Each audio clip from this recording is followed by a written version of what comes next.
nature ignore les hommes. Elle est sans intention. Elle se manifeste, c'est tout. On raconte que depuis une vingtaine d'années, les catastrophes naturelles se multiplient dans le monde. En Europe, ce sont les montagnes qui sont particulièrement exposées.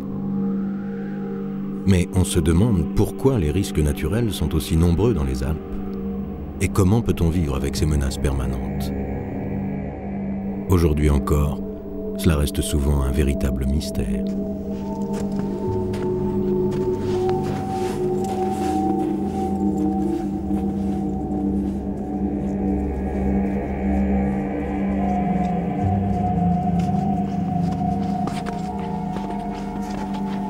Certains professionnels de la montagne vivent avec ces dangers au quotidien. C'est le cas de Jean-Marc, qui est guide, mais aussi spécialiste en géotechnique. Toute une vie de passion pour la montagne, sans ignorer ses risques. Les risques naturels en montagne, c'est vraiment toute une histoire. On n'imagine pas le nombre de phénomènes différents qui peuvent prendre part. Depuis les blocs, les rochers, la neige, tout ça avec de la pente. La météo aussi, très changeante, très violente parfois. Et puis une grosse incertitude sur tout ça.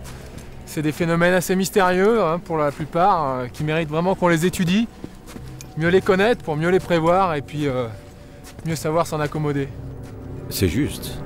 Il faudrait peut-être commencer par le commencement. D'abord, étudier les phénomènes naturels de montagne. Ensuite, seulement, on peut s'occuper de la prévention et de la protection contre les risques.